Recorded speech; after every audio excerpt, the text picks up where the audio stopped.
Okay, let's talk about one of the most important things. If you want to become a sophisticated investor, I've got something that at first glance appears to be like basic, but I don't care how advanced of an investor you are, listen to this, because this is not as simple as it thinks. So before you want to be good at anything, this is what Alan Nation told me. He said, he's my second mentor. He was Joel Salatin's mentor, so it's the mentor of my mentor. He said, before you can change anything, you have to understand honestly why it is like it is now. Sometimes people try to change the world but they don't diagnose the problem correctly. So for example, if you go into your doctor and you don't feel good, so you're sick, and he just goes, you have cancer in your big toe. But the real problem is you have a headache. Yes, he got the general thing correct. You don't feel good. But his specific angle on it is going to be incorrect. He's going to like amputate your toe, but you still got a headache. That's how people are with investing. Let me show you what I mean. Let's follow along here.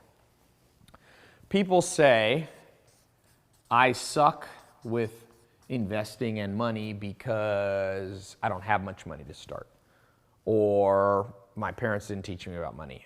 Or the stock market just happened to crash. Or blah, blah, blah. Well, I agree most of us suck with money when we're started, and I agree there's some truth to of course I believe the school system's messed up, but I'll tell you the more accurate reason we get investing wrong. We don't understand the definition of two things. So the fundamental part of this course, you have to know the fundamental definition of these two. And I did a TEDx talk. It's now like one of the top 10 or 20 talks of all time. I flew to Belgium, and then I went to a little town nearby, and there was all these other professors doing their talk, and I did my talk, and while I was waiting to give my talk, there was one of the top professors of economics outside, and so I asked him the same question that I'm going to ask you. I said, what's the definition of money? And I told him, everybody I ask, I think, gives the wrong answer. And so he gave an answer, and I think he was wrong. So I said, well, I didn't want to be disrespectful. He was like a 70-year-old professor. I said, but I think a better answer is what I'm about to tell you. And he looked at me and he goes, yeah, I think you might be right. So here's what I told him. The definition, I used to think it was only 2 words. I think it's actually 3 words. So I've improved this. And by understanding this and what I'm going to put here, you're going to become more of a magnet for money. Because to be a good investor, some people are kind of magnets for money. You ever met somebody who's a magnet for disasters? Like I have a friend. Growing up, there was this girl named JoJan. Okay? She was a magnet. I knew her as a teenager. I would say almost every day of our teenage life, she had a cast on one part of her body.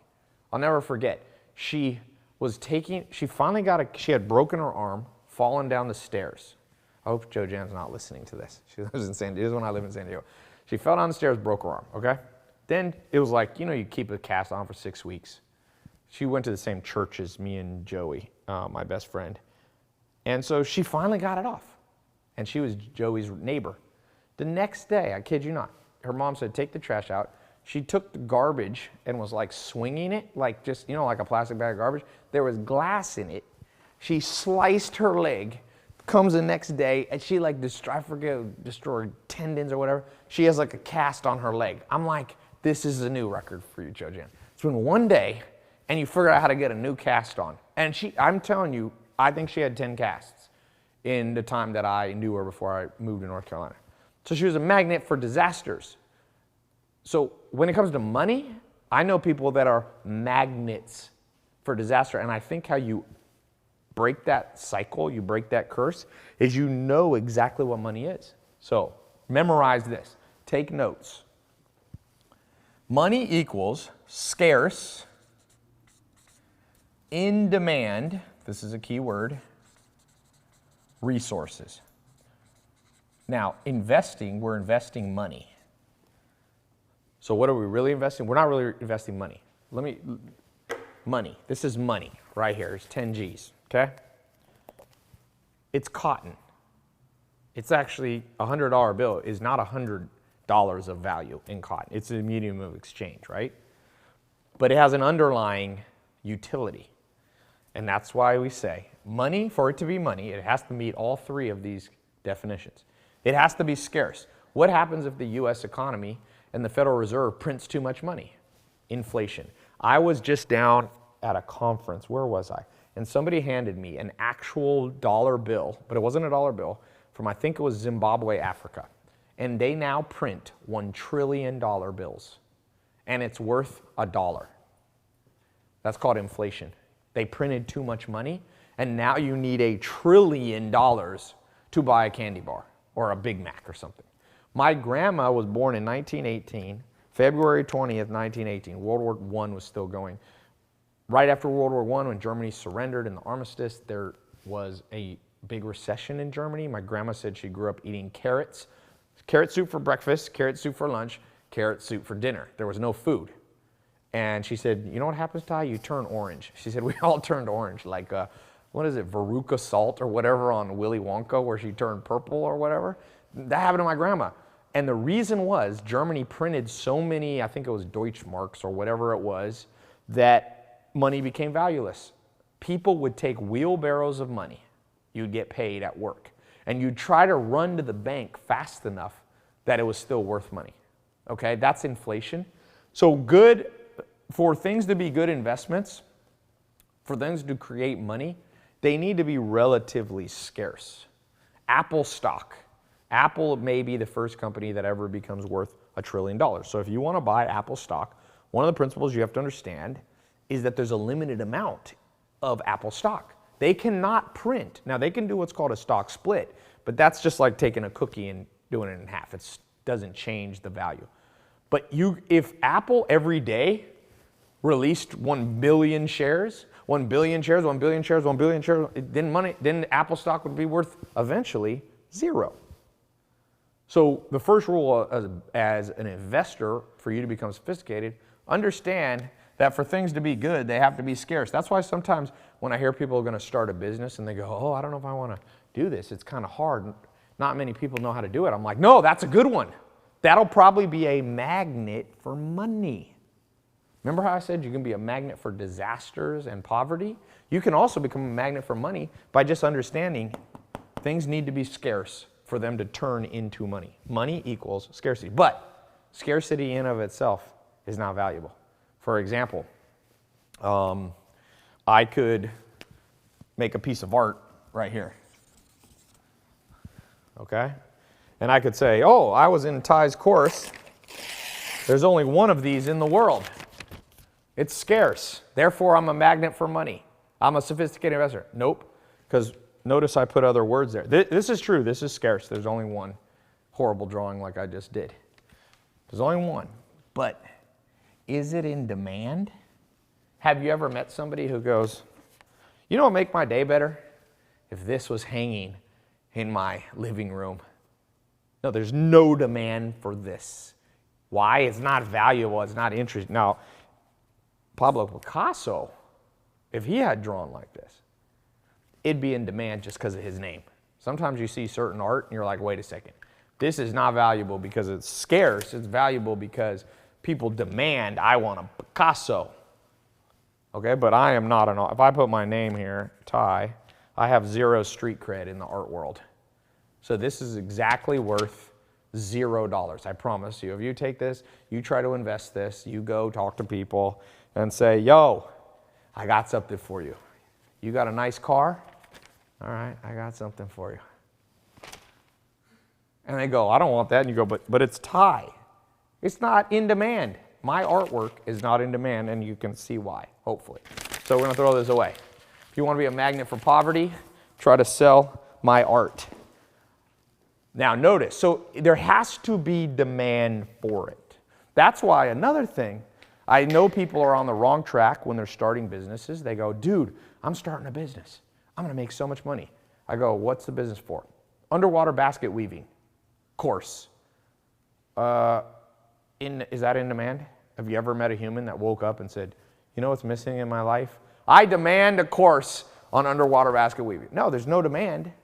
Therefore, ipso facto, it's not going to translate into a good investment. It's not going to translate into money. Then lastly, what do I mean by the word resources? Well, this is the easiest word to understand here in some ways. Resources, it's somewhat related to in demand, but in general, the things that make money have actual usefulness. Okay, let's think of the largest company in the world. Right now, it's Apple. It's the largest company in history.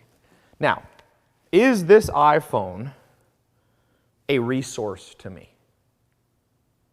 Is it useful, is another word? Well, yes. I now no longer need a laptop. I no longer need an office. If I'm traveling the world and I need to do business, I have this resource. This is an iPhone 7. I haven't gotten the 10 yet. Now, they've sold some crazy amount of these, like over 1 billion of these, because people see them as a useful resource. So when you're investing your money, when you're trying to create a business, make sure it's in something useful. Now people go, Tai, that's too obvious. Oh, no. There's lots of companies. There was a company, one of the biggest failures in the last 10 years in Silicon Valley was an app called Color. How much did the Color guy raise? 60 million. He raised $60 million. It was for some app that what was it do? Photo editing, something like? Local photo sharing, right? Yeah, local photo. But you know what? So investors gave him $60 million. Just imagine that number. Imagine your bank account. Someone transfers $60 million. Okay? 6 0 0 0 0 0 0 0. You'd be a good day, right? And you told them, you know what I'm going to do? It's a great investment for you to put your $60 million in me. I know I'm a magnet for money. Great investment. I've created a resource. It's going to do something that nobody cares about. Local photo sharing. You can just text people photos. And it was a pointless app. And guess what? All that money that people invested, they said goodbye to, because it was worth exactly zero. It wasn't useful. So as you're thinking about what to invest in, make sure it meets all 3 of these criteria. As you're building a business to create cash flow so you have money to invest in, make sure what you're doing is relatively scarce. There's a reason Ronaldo makes a lot of money as a soccer player. There's a reason Michael Jordan, Kobe Bryant because LeBron James, the basketball player, how many 6'8" athletes do you know personally? None, right? Probably, most people. He's scarce. Now, he plays basketball. And I'm just going to clear something up. People say it's not a fair world we live in because school teachers make less than basketball players. I'm not going to argue with that, but I'm going to explain the math behind it. I'm not going to explain the morality because morally it does make sense that a teacher is more valuable to the world than a basketball player. But mathematically, economically, I can explain it. How many school teachers are there in the world? Millions. How many 6'8", highly coordinated, 6% body fat, 280-pound people are there in the world? Okay, LeBron James is more scarce. So, okay, he got 1 point. In demand. What do people love more? Going to class or watching basketball? Just honest, let's be honest. If you went to somebody in America or whatever country you're in, and especially America, we like basketball a lot, and we said, what would you rather do today? Go to class and get lectured and take exams, or go to a basketball game with LeBron James? You're going to lose that. So he wins on in demand. Now, resources, what's more useful, a school teacher? Okay, so maybe a school teacher is more useful than a basketball game. But he won 2 out of 3. He makes more money.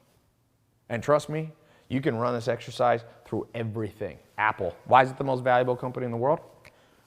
Did you know, have you ever used other phones besides Apple? I mean, I'm not trying to be an Apple evangelist because I don't like Apple laptops, by the way. But this phone, I have friends that have these Samsungs, and I'm like, why don't you just have an iPhone? This thing is better resource. It works better. I see them trying to do it. It's such a great, useful resource.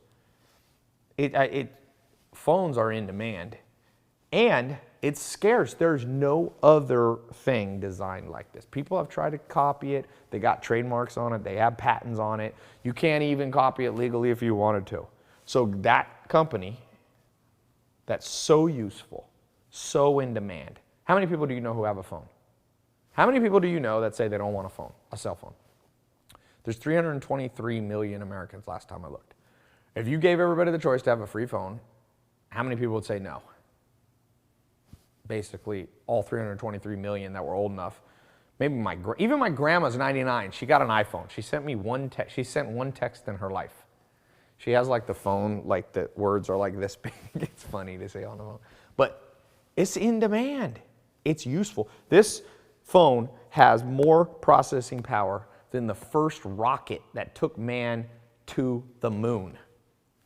Man to the moon didn't have as much computing power as this thing, so it's a resource. It's in demand.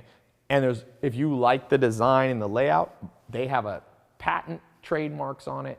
It's impossible to be more scarce than when you have that. So guess what? Almost $1 trillion company. And this is their flagship product, I'm pretty sure. That and probably laptops. So it's important you know this. And this, remember how I told you in the introductory video that the way to become a sophisticated investor is understand book knowledge, academic knowledge, and combine it with street smarts and common sense?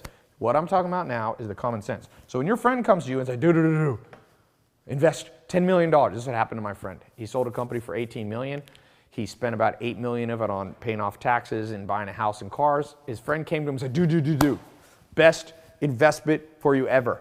We're going to build subdivisions between Los Angeles and Las Vegas. So my friend put in $2 million. Then they said, we need a little more to finish it. $6 million. He put all $10 million in.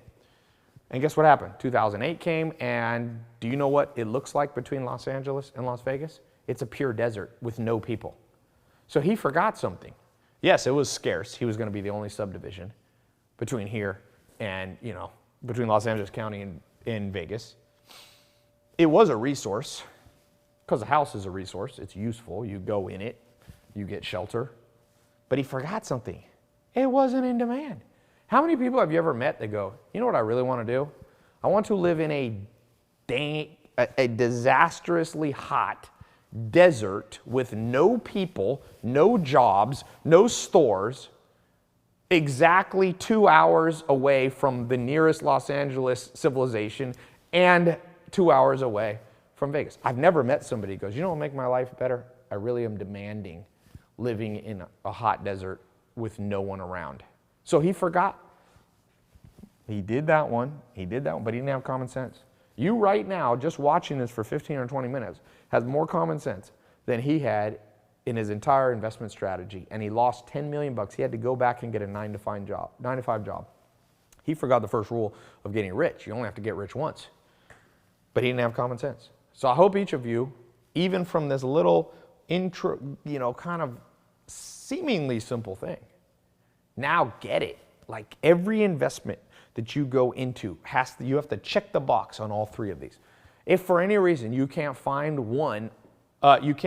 all three checked, then you need to be very careful because you're about to lose your money.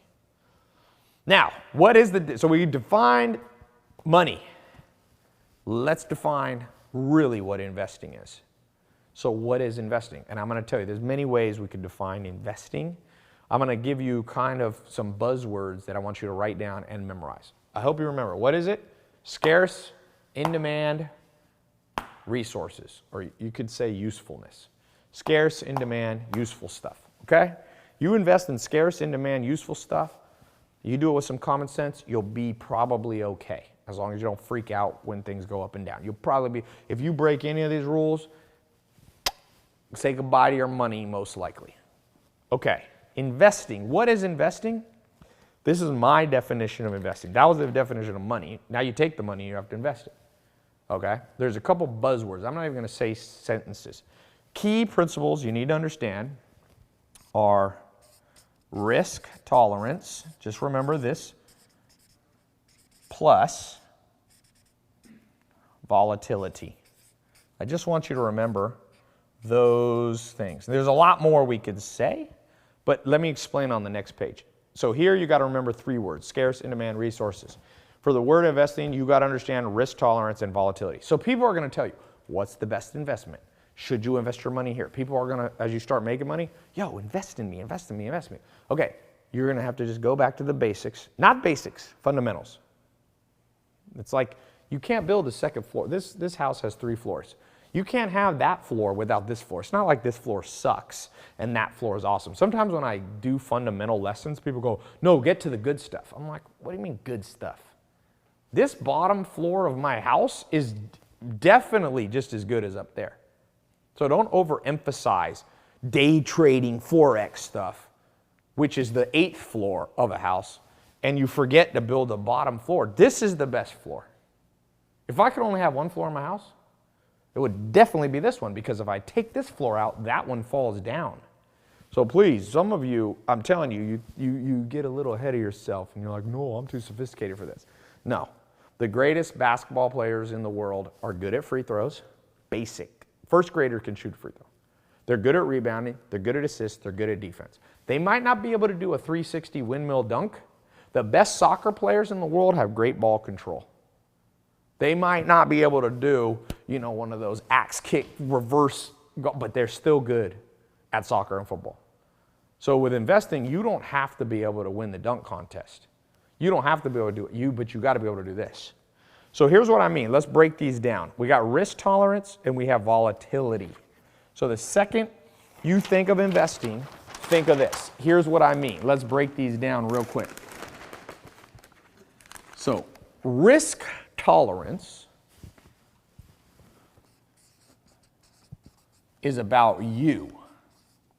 Oops, that's an L. That's about you. Meaning the only person in the world who can answer that question is you. Volatility is about the world outside of you. So here's what I mean. Something can be a bad investment for you and a great investment for me. Give you an example. If you only have $1,000 left, okay, and you invested in raw land, I think you made a mistake. Because raw land's the riskiest kind of real estate to invest in. And if you put 100% of all the money you have left over, you're not understanding that you can't take that much risk. You cannot take all $1,000 that you have and put it in the riskiest type of real estate. But for me, at this point in my life, I can put $1,000 into raw land and I can take the risk because I have other money other places. So what I mean by this is personalized. You have to know where you are in life. To be a good investor, there's things that are bad investments for you now that 1 year from now will be amazing. Does that make sense? Now, what do I mean by volatility? This is completely unrelated. Oops. I forgot this. Volatility. This means that forget your psychology, forget where you are. How much does this freaking investment go up and down? Now, if you ever meet somebody that says this thing will always go up, you're talking to a moron. Run for your life. Name one thing that goes up that's never come down on planet Earth. Outside of the universe, outside of planet Earth, I don't understand. By the way, this program only pertains to planet Earth. So if you have a connection to an alien or the Andromeda galaxy, you can forget this course. But inside the confines of planet Earth, name something that's ever gone up that didn't come down. Mountains go up through seismic activity, and they come down, erosion. Every mountain in the world's coming down. Every time it rains, water is a universal solvent. Mount Everest is smaller now than it was yesterday. Everything that goes up must come down. Laws of entropy, laws of gravity, laws of physics determine that. Everything that goes up must come down.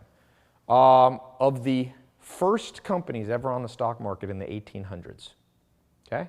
The original, what's called the DJIA, Dow Jones Industrial Average. Which of those companies, how much of those companies still exist? Only one, General Electric, GE. And guess what? It's been going down. 2001, or 2002, I worked for that company. It was the largest company in the world. Not anymore. What goes up must come down. And every other company from the 1800s no longer even exists. Kodak, the biggest brand in photography, 2012 ceased to exist. Instagram replaced it. Not completely, but Instagram sold for $1 billion the year that Kodak disappeared. What goes up must come down. So if you meet somebody that goes, listen to me, I'll tell you a true story. My friend, Dr. Fresco, that you guys know, he came to me about more than 5 years ago. He said, yo, man, listen to me. I got a buddy down in South America. I need to borrow $150,000 from you, Tai. This was on a Monday. I'll never forget. It's when I lived in Raleigh, North Carolina. I said, dude, give me 150 grand, and on Friday, I'll give you double the money back. I said, what are you talking about? He goes, my friend down in Buenos Aires, Argentina, said that if I give him 150 grand, he'll give me 300 grand back, and I'll give it all to you, or whatever. We split the profit. I forget what it was. I said, what are you talking about? You telling me you can guarantee there's no volatility? You can guarantee that from Monday to Friday it will go up? I said, now Herman's very smart. Remember I said you have to have a combination of intellectual and street smart? So I got a lot of street smart because I didn't go to college, but he has a PhD in molecular neuroscience. Very smart guy, valedictorian of the entire New York State school system. #1 student in the state of New York. New York State is bigger than most countries. He was the #1. Double major. He's the fastest PhD to graduate in molecular neuroscience in the history of the United States. So we're talking about a dumb guy, but he didn't understand the first floor of investing.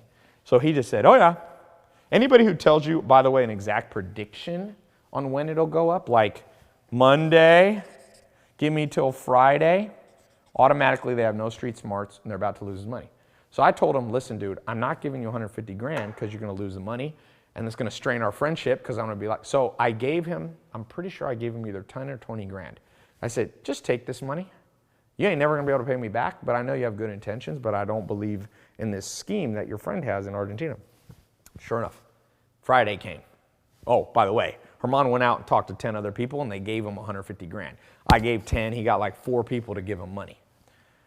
Come Friday, I call, yo, and I knew the answer. I'm like, how'd this thing go? He goes, oh, I just got a call from my friend in Argentina. He said he almost has the 300 grand, but he needs till Monday. I said, oh, here we go. Here we go. Monday comes. Dude, Tai, I don't understand. He's not answering my phone call. I said, well, do you know this guy? He's like, dude, childhood friend. My mom's best friends. We've been friends since 5 years old. There's no way he'll rip me off. I said, well, it's not just ripping off. Other people are stupid. And when stupid joins up with stupid, you get stupid. So maybe his friend wasn't trying to rip him off, but they were going to import TVs from the United States to flat screens. It was one of these ideas of like, is that scarce? Yes. Flat screens aren't scarce anyway. They had flat screens in Argentina. It was some weird idea. Sure enough, it has been 5 years. He has never seen a penny of that money. My common sense meter went off. My spidey sense went off. I said, dude, anybody who tells you there's no volatility in things is not an investor, is not on the wavelength you need to be. All things go up. Bitcoin, mark my words, it's going to go up. I don't know when it's going to stop going up. It will go down. But you don't need to fear down because maybe you want to buy when it's down. We'll get into that later. You don't always have to fear things going down because then you buy more. People fear real estate going down. I'm like, I'm waiting for real estate to go down. Once you become a sophisticated investor, you think exactly opposite of 99% of the planet. You want the stock market to go down. Wouldn't it be great if there was volatility in cars? So let's say you want to buy a new car. Say you need a SUV. So today, an SUV is $60,000. What if there was See, cars aren't really investments, but let's say they were. Wouldn't it be great that one day you wake up and the price of SUVs had dropped to $15,000? As long as you're buying, why would you be sad? It'd be the best day of your life. You get a $60,000, then you just buy it at $15,000, then you wait for that thing to go up, and if you can figure out when it's back to $60,000, you not only got to drive it, but you got to sell it for $60,000. Then you just Uber for a little while, wait for the bad boy to drop again. Now, you can't always predict the ups and downs, but my point being, Once you become a sophisticated investor, you understand volatility. You don't fear the up or the down. Smart investors, I know sophisticated investors, they love every cycle of the thing. So they love the down because that's when they load up on stuff. That's okay. My fish feeder is going. You can leave it. I got an automatic fish feeder. My sophisticated investor friends, they love it right here because then when it's going up a little bit, they can still buy because it's low, but they can also sell some because it's going up. And they definitely love the top of the market. And then they love it dropping again because now they buy all the way down. And even if they don't perfectly time the market, they got the right direction going. So you see the power of understanding the basics, the fundamentals of money. What's money again? Scarce in-demand resources. What's some good way of understanding what composes investments? Risk tolerance, how scared you are, and volatility. Okay? I'm going to talk about one last thing. I want to go back to this for 1 second. My fish, you can hear having a feeding frenzy. I have one bully fish. He like eats more than all of them, and he knocks them all out of the way. That's why he's so big. He's like an American fish. Come on, bud. Stop. You guys live together. They live together every day for years, and they still fight each other. It's just like humans. They don't get along. Okay. So last thing, I want to talk about risk tolerance. So let's talk this last thing before we close. Risk tolerance, I want to get in that a teeny bit more. Think of it this way. You can think of it as a triangle, or you can think of it, maybe we'll do it this way this time. Here's a 1, and here's a 100. Okay? I don't know where you are. I want you to answer as part of your homework. 1 means if you lose 1 penny, you can't sleep and you have basically a heart attack, conniption fit. Okay? 100 is you can go to Vegas, take your entire life savings, put it on the roulette table, spin the dice, and if you lose it, you go, it's okay, let's go grab some food. So I want to ask you, on the risk tolerance, how much risk you can handle, are you a 100? You're a Vegas person? Or are you a 1 and you're hyper conservative with your money? Now, where are you? 1, 2, 3, 4, 5, 6, 7. I'm going to show you a little trick here that they should have taught us in school that I've never seen anyone teach anybody, but I'm going to show you. Let's just say, just name your number in your head, okay? 1 to 100, be honest. How much are you, if you lend a friend $100 and they pay you back $1 or 0, does it really bother you for a prolonged period of time? If so, you're probably more conservative. I'm definitely more this way. When I first started having money, I remember over 10 years ago, I had like $250,000 cash, or a little more than that, maybe 400,000 cash. And a friend of mine's like, dude, I'm in North Carolina, I'm gonna build a house, you put the cash in, then I'll refinance the house and give you your money back plus $20,000. So he asked for 42 grand. So I said, sure, 42 grand. Now I knew in my head, good chance when you lend people money, you never get it back. Sure enough, it's been over 10 years. I've never seen even 3 cents from that. But you know what? I'm probably a 70. So it bothered me for like 1 week and then I forgot about it. Like I literally will go 1 year with forgetting about it. So that's a good litmus test. 50 is like, you're kind of on the fence. It bothers you but doesn't. So most people, I would say either 1s, 30s, 50s, 70s, or 100. Just know yourself. Now, here's what you do with that number. You take the total amount of investable money you have, and I'm going to talk about that in a second, what that is. Let's say you have $10,000 left over in the bank that you don't need to pay your daily bills, your monthly bills. Take the 10 grand, and let's say you're a 30. Okay? You just do 10,000 times 0.30. Make sure you add the decimal in your calculator. Or 30%, it's the same thing. Which equals $3,000. This, and we'll be talking about this a little later, that's your true investable amount. It's not the full 10,000. Now, if you're me, I'm at probably a 70. 10,000 times what? Remember I said put the decimal, 0.70, put it in your calculator. It comes out to 7,000. So I have my risk tolerance, if I have 10,000 in the bank, allows me to put 7 grand into investments, knowing they could come up and down. But if I lost it all, I wouldn't have a heart attack. Okay? Know yourself. Now, this is an approximation formula. It is not an exact science because psychology is not exact. The brain's too complicated. But I want you to err on the conservative side. So if you think you're a 50, go to a 40. And this is going to help you in this program because some of you are going to forget this part. And guess what you're going to do? You are going to get a 10,000 and you're going to put all 10,000 in something. And then it's going to go down. Maybe it's stock, maybe it's gold, maybe it's Bitcoin, maybe it's real estate. And you're going to have a heart attack and send me an email going, Tai, I'm having a heart attack. What can I do? And I'm going to say, watch this video again. Please understand risk tolerance. Very simple, one more time. Between 1 and 100, what are you? If you have if you're a 40, add a decimal. Take your $1,000 in the bank that you have left over times 0.40. That means you can invest $400, no more. Okay? This will save your life. Sophisticated investors like Warren Buffett calls this a margin of safety. Margin of safety has many applications, just so you know. He means a slightly different thing. I'm borrowing that adage and using it here because, as you'll learn in this program, it's very important that you not overinvest money that you can't really afford to lose. And by the way, if you go to Vegas, use the same formula. Zach, last time I went to Vegas, you went to Vegas, how much money did you bring with you? I tripled my money. But how much money did you bring with you? What?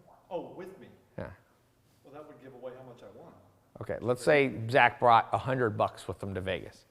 So his total potential is 100. He has to know his Vegas risk tolerance. How much, if you bring, let's say $1,000, Zach. If you bring $1,000 to Vegas, will you have a heart attack if you lose all 1,000? Not a heart attack. But you won't feel good. No. What's the amount on a 1 to 100 scale? Okay, this is the percentage you're okay with losing and not really losing any sleep over it. On gambling or on the hookers? Gambling. No, don't say that. $1,000. Yeah, I mean. $500 of it? Yeah. Okay, so Zach just said for Vegas, you can use this formula. He brings $1,000 to Vegas. If he loses 50% of it, he won't have a heart attack at night. So he would just do in his calculator 1,000 times 0.50, 50%. So that means he should really only bet $500 because especially in Vegas, there's a good chance you'll lose all that you put on the table.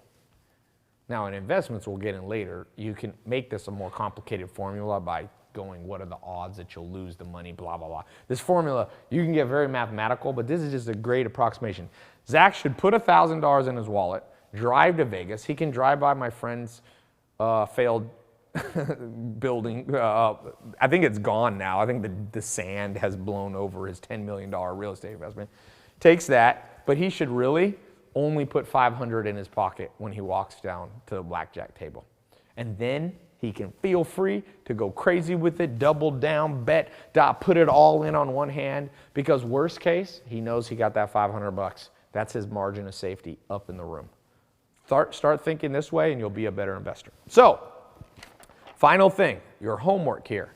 Notice each lesson you're going to have to unlock the next lesson, you need to answer something below. I want you to answer one simple thing. We've talked about a lot of stuff. What is your number, 1 to 100, and what is your amount right now, total amount, not counting money needed to pay rent, not counting money, but extra money, and I want you to just do the math. This is the simplest homework ever, below. So if you got $1,000 and you're a 40, write out the formula below. 1,000 times 0.4, $400. That's the amount you should be investing in anything.